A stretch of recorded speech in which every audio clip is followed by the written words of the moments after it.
നമസ്കാരം. മലയാളി വാർത്ത ഇൻസൈഡിലേക്ക് സ്വാഗതം. കേരളത്തിന്റെ വിധിയെഴുതിയ വോട്ടിംഗ് മെഷീനുകൾ സൂക്ഷിക്കേണ്ടത് ഇനി നീണ്ട 24 ദിവസം. ഈ വോട്ടിംഗ് മെഷീനുകൾ സൂക്ഷിച്ചിരിക്കുന്നത് സംസ്ഥാനത്തെ 50ഓളം കേന്ദ്രങ്ങളിൽ. അടുത്ത 5 വർഷം കേരളം ആര് ഭരിക്കണമെന്ന് ഈ വോട്ടിംഗ് മെഷീനുകൾ തീരുമാനിക്കും. സ്ട്രോങ് റൂമുകൾക്ക് ത്രിതല സുരക്ഷയാണ് ഇപ്പോൾ ഒരുക്കിയിരിക്കുന്നത്. കേന്ദ്രസേനയും സംസ്ഥാന പോലീസും ചേർന്ന ത്രിതല സുരക്ഷ. സ്ട്രോങ് റൂമിന്റെ തൊട്ടുപുറത്ത് കേന്ദ്രസേന, അതിനു വെളിയിൽ ഗേറ്റിന് പുറത്ത് സംസ്ഥാന പോലീസ്. സുരക്ഷാ സംവിധാനങ്ങൾ പരിശോധിക്കാൻ പ്രതിനിധികളെ നിയോഗിക്കണമെന്നാവശ്യപ്പെട്ട് സ്ഥാനാർത്ഥികൾക്ക് കത്ത് നൽകിയെന്നാണ് മുഖ്യ തെരഞ്ഞെടുപ്പ് ഓഫീസർ പറയുന്നത്. സ്ട്രോങ് റൂമിന്റെ CCTV ദൃശ്യങ്ങൾ അവർക്ക് കാണാൻ കഴിയും. പ്രത്യേകം സജ്ജമാക്കിയ സ്ട്രോങ് റൂമുകളിൽ 24 മണിക്കൂർ ക്യാമറ നിരീക്ഷണം. മുറിക്ക് പുറത്ത് എപ്പോഴും കേന്ദ്രസേനയുടെ സുരക്ഷാ ഉദ്യോഗസ്ഥരുണ്ടാവും. സ്ട്രോങ് റൂം നിരീക്ഷിക്കാനായി ഒരു എക്സിക്യൂട്ടീവ് മജിസ്ട്രേറ്റിനെയും ജില്ലാ തെരഞ്ഞെടുപ്പ് ഓഫീസർ നിയോഗിച്ചു. ഇപ്പോഴിതാ കോട്ടയം ബെസേലിയസ് കോളേജിൽ സ്ട്രോങ് റൂമിന് മുന്നിൽ ഒരു തർക്കം. ഏറ്റുമാനൂർ മണ്ഡലത്തിലെ വോട്ടിംഗ് യന്ത്രങ്ങൾ കോട്ടയം MD സെമിനാരി സ്കൂളിലും വൈക്കം നിയോജക മണ്ഡലത്തിലെ വോട്ടിംഗ് മെഷീനുകൾ ബെസേലിയസ് കോളേജിലുമാണ് സൂക്ഷിച്ചിരിക്കുന്നത്. വോട്ടിംഗ് യന്ത്രങ്ങൾ സൂക്ഷിക്കുന്ന സ്ട്രോങ് റൂമിന്റെ വാതിൽ സുരക്ഷാ ചട്ടങ്ങൾ പാലിച്ച് പൂട്ടുന്നതിനെ കേന്ദ്ര നിരീക്ഷകൻ എതിർത്തുവെന്നാണ് ഇപ്പോൾ സംസ്ഥാന തെരഞ്ഞെടുപ്പ് ഉദ്യോഗസ്ഥർ പറയുന്നത്. കളക്ടറുടെ നിർദ്ദേശപ്രകാരം വാതിൽ പൂട്ടാൻ തങ്ങൾ ചെന്നു. എന്നാൽ വാതിൽ പൂട്ടാൻ ചെന്ന ഉദ്യോഗസ്ഥർക്ക് നേരെ സുരക്ഷാ ചുമതലയുള്ള സൈനികർ തോക്കു ചൂണ്ടിയെന്ന പരാതിയാണ് ഇപ്പോൾ ഉയർന്നിരിക്കുന്നത്. വൈക്കം മണ്ഡലത്തിലെ വോട്ടിംഗ് യന്ത്രങ്ങൾ സൂക്ഷിച്ച കോട്ടയം ബെസേലിയസ് കോളേജിലായിരുന്നു ഇന്നലെ ഉച്ചയോടെ നാടകീയ സംഭവ വികാസങ്ങൾ. ഒടുവിൽ കോൺഗ്രസിന്റെ പരാതി. വൈകിട്ടോടെ സ്ട്രോങ് റൂമുകൾ സീല് വെച്ച് പൂട്ടി. സ്ട്രോങ് റൂമുകൾ പൂട്ടിയതിനു ശേഷം കേന്ദ്ര നിരീക്ഷകൻ രഞ്ജൻ കുമാർ സിൻഹയുടെ നിർദ്ദേശപ്രകാരം താക്കോൽ താഴിനൊപ്പം ചേർത്ത് അവിടെ തന്നെ സീൽ ചെയ്ത് വച്ചതാണ് വിവാദങ്ങൾ പൊട്ടിപ്പുറപ്പെടാനുള്ള കാരണം. സ്ട്രോങ് റൂമിന് 2 വാതിലുകൾ. ഇവ പൂട്ടി മുദ്ര വച്ചതിന് ശേഷം ഒരു പൂട്ടിൻ്റെ താക്കോലുകൾ റിട്ടേണിംഗ് ഓഫീസറും രണ്ടാമത്തെ പൂട്ടിൻ്റെ താക്കോലുകൾ അസിസ്റ്റന്റ് റിട്ടേണിംഗ് ഓഫീസറും സൂക്ഷിക്കുകയാണ് ചട്ടം.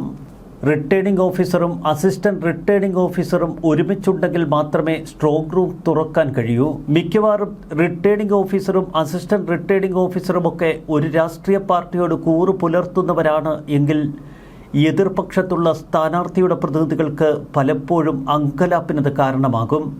എങ്കിലും വലിയ സുരക്ഷയോടെ കേന്ദ്രസേന നിലയുറപ്പിച്ചിട്ടുണ്ട് എന്നത് മാത്രമാണ് അവർക്ക് ആശ്വാസം. വാതിലിന് കുറുകെ ഒരു പട്ടിക തറച്ച് കൂടുതൽ സുരക്ഷിതമാക്കാറുണ്ട് മിക്ക സ്ട്രോങ് റൂമുകളും. എന്നാൽ ബംഗാളിലും ആസാമിലുമൊന്നും ഇതുപോലെയല്ല സ്ട്രോങ് റൂമിൽ വോട്ടിംഗ് മെഷീനുകൾ സൂക്ഷിക്കുന്നത് എന്ന് കേന്ദ്ര നിരീക്ഷകൻ പറഞ്ഞു. ഇരു പൂട്ടുകളുടെയും ഓരോ താക്കോൽ വീതം താഴുകൾക്കൊപ്പം സീൽ ചെയ്ത് വെക്കണമെന്നാണ് നിയമം. ബാക്കിയുള്ള താക്കോലുകളാണ് റിട്ടേണിംഗ് ഓഫീസർമാർ സൂക്ഷിക്കേണ്ടത്. ഇത്തരമൊരു നിബന്ധന കേന്ദ്ര നിരീക്ഷകൻ മുന്നോട്ട് വയ്ക്കാനുള്ള കാരണവുമുണ്ട്. ഇനി ഏതെങ്കിലും തരത്തിൽ റിട്ടേണിംഗ് ഓഫീസറുടെ കയ്യിൽ നിന്ന് താക്കോൽ നഷ്ടപ്പെടുക, മറ്റൊരു തരത്തിൽ റിട്ടേണിംഗ് ഓഫീസറും അസിസ്റ്റന്റ് റിട്ടേണിംഗ് ഓഫീസറും ഒരുമിച്ച് എന്തെങ്കിലും കൃത്രിമങ്ങൾക്ക് മുതിർന്നാലോ. എന്നാൽ മറുവശത്ത് ഈ താക്കോലുകൾ പൂട്ടിനൊപ്പം സീൽ ചെയ്തു വെച്ചാൽ ആർക്ക് വേണമെങ്കിലും താക്കോലെടുത്ത് റൂം തുറന്ന് അകത്ത് കയറാൻ കഴിയുമല്ലോ എന്നായി റിട്ടേണിംഗ് ഓഫീസർമാർ. ഇതിനിടയിൽ മുറിയുടെ സുരക്ഷ സംബന്ധിച്ച് കോട്ടയം വെസ്റ്റ് പോലീസ് സംശയം പ്രകടിപ്പിക്കുകയും ചെയ്തു.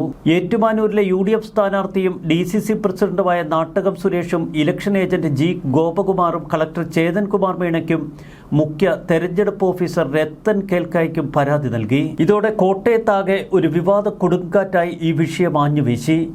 സ്ട്രോങ് റൂമിന്റെ താക്കോലുകൾ ഭദ്രമല്ല എന്ന ഭയപ്പാടാണ് തുടർന്ന് കോൺഗ്രസ് കേന്ദ്രങ്ങളിൽ പ്രചരിച്ചത്. ഒടുവിൽ കളക്ടർ സ്കൂളിലെത്തി. നീണ്ട ചർച്ചകൾ. ഒടുവിൽ 2 സ്ഥലങ്ങളിലുമുള്ള സ്ട്രോങ് റൂമുകൾ പഴയ രീതിയിൽ തന്നെ പൂട്ടാൻ കളക്ടർ നിർദ്ദേശം നൽകി. ഇതനുസരിച്ച് റിട്ടേണിംഗ് ഓഫീസർമാർ സ്ട്രോങ് റൂം പൂട്ടാൻ നേരെ ബെസേലിയസ് കോളേജിലെത്തി സ്ട്രോങ് റൂമിന്റെ വാതിലുകളിലുള്ള പൂട്ടുകളിൽ പിടിച്ചപ്പോഴേക്കും CISF ചാടി വീണു. ഇവരോട് കാര്യങ്ങൾ എങ്ങനെയൊന്ന് പറഞ്ഞ് മനസ്സിലാക്കുമെന്നാണ് അപ്പോൾ ഉദ്യോഗസ്ഥരുടെ പ്രതികരണം.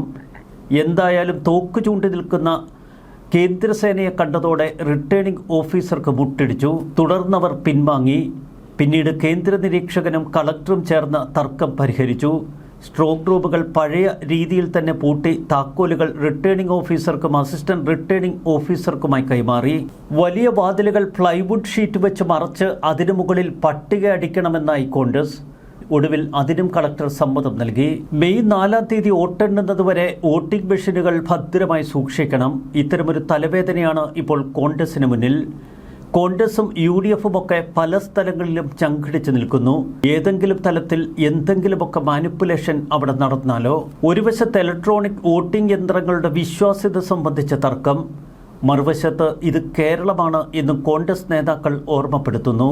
കോഴിക്കോട് നോർത്തിലെ സ്ഥാനാർത്ഥി കെ ജയന്തിന്റെ election agent Jaison Joseph returning ഓഫീസർക്ക് ഇന്നലെ നൽകിയ അപേക്ഷയായിരുന്നു ആദ്യം ചില ചർച്ചകൾക്ക് വഴിവെച്ചത്.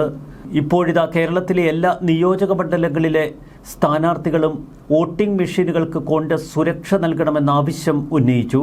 ഇന്നലെ യന്ത്രങ്ങൾ സ്ട്രോങ് റൂമിലേക്ക് മാറ്റിയത് സ്ഥാനാർത്ഥികളുടെ സാന്നിധ്യത്തിൽ തന്നെ. കർണാടക നിയമസഭാ തെരഞ്ഞെടുപ്പിൽ പല സ്ഥലങ്ങളിലും വോട്ടിംഗ് മെഷീനുകൾക്ക് കോൺഗ്രസ് കാവൽ ഏർപ്പെടുത്തിയിരുന്നു.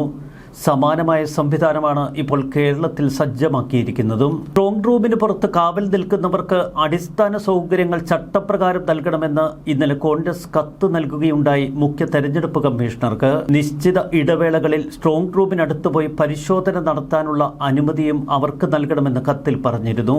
തെരഞ്ഞെടുപ്പ് കമ്മീഷന്റെ കാറ്റഗറി എ വിഭാഗത്തിൽ ഉൾപ്പെടുന്ന വോട്ട് രേഖപ്പെടുത്തിയ ഇലക്ട്രോണിക് വോട്ടിംഗ് മെഷീനും വിവിപാറ്റ് സ്ലിപ്പുകളുമൊക്കെയാണ് സ്ട്രോങ് റൂമിലുള്ളത്. പോളിംഗിന് ശേഷം പ്രവർത്തനരഹിതമായ വോട്ടിംഗ് യന്ത്രങ്ങളും അതിനുപയോഗിച്ച വിവിപാറ്റ് സ്ലിപ്പുകളും മാറ്റി ഭദ്രമായി സൂക്ഷിച്ചിരിക്കുന്നു. സ്ക്രൂട്ടിനി കവറുകൾ, തെരഞ്ഞെടുപ്പ് അനുബന്ധമായ നിയമപരവും അല്ലാത്തതുമായ മറ്റ് രേഖകൾ, മഷി, സ്റ്റാമ്പ് പാഡ് തുടങ്ങിയവയൊക്കെ തെരഞ്ഞെടുപ്പ് രേഖകളുടെ പ്രത്യേക സ്ട്രോങ് റൂമിൽ തന്നെയാണ് ഇപ്പോൾ സൂക്ഷിച്ചിരിക്കുന്നത്. സ്ഥാനാർത്ഥികൾക്കോ അവർ നിർദ്ദേശിക്കുന്ന പ്രതിനിധികൾക്കോ മഴ നനയാത്ത കൂടാരം ഉൾപ്പെടെ മതിയായ സൗകര്യങ്ങൾ ഒരുക്കണമെന്ന നിർദ്ദേശമുണ്ട്. കുടിവെള്ളം, ശുചിമുറി തുടങ്ങിയവയൊക്കെ ലഭ്യമാക്കണം. സ്ട്രോങ് റൂമുകൾ നേരിട്ട് കാണാനാകാത്ത ഇടത്താണ് കൂടാരമെങ്കിൽ സ്ട്രോങ് റൂമിന്റെ വാതിൽ കാണാവുന്ന തരത്തിൽ CCTV സ്ഥാപിച്ച് അതിന്റെ മോണിറ്ററുകൾ കൂടാരത്തിൽ ലഭ്യമാക്കണം. ഇത്തരം സാഹചര്യത്തിൽ പോലും നിശ്ചിത ഇടവേളകളിൽ നിരീക്ഷകർക്ക് സ്ട്രോങ് റൂം പരിസരം നേരിട്ട് കണ്ട് വിലയിരുത്താനുള്ള അവസരവും നൽകണം. മുഖ്യ തെരഞ്ഞെടുപ്പ് officer, additional CO, control room എന്നിവിടങ്ങളിലെ ഫോൺ നമ്പറുകൾ സ്ഥാനാർത്ഥികൾക്ക് നൽകണം. നിരീക്ഷണത്തിനായി അവിടെ നിൽക്കുന്ന വ്യക്തിക്കും ഈ നമ്പറുകൾ സ്ഥാനാർത്ഥി കൈമാറണം. സ്ട്രോങ് റൂമുകളിൽ ഇരിക്കുന്ന വോട്ടിംഗ് മെഷീനുകൾ ഭദ്രമാണോ? എന്തെങ്കിലുമൊക്കെ മാനിപ്പുലേഷൻസ് അതിനുള്ളിൽ നടക്കുമോ? ആകെ നെഞ്ചിടിപ്പിലാണ് സ്ഥാനാർത്ഥികൾ. മെയ് 4 വരെ വളരെ സൂക്ഷ്മതയോടെ വോട്ടിംഗ് മെഷീനുകൾക്ക് കാവൽ നിൽക്കണമെന്നാണ് ഇപ്പോൾ സ്ഥാനാർത്ഥികൾ തങ്ങളുടെ പ്രതിനിധികൾക്ക് നൽകിയിരിക്കുന്ന നിർദ്ദേശം. ന്യൂസ് ഡെസ്ക് മലയാളി വാർത്ത ഇൻസൈഡ്.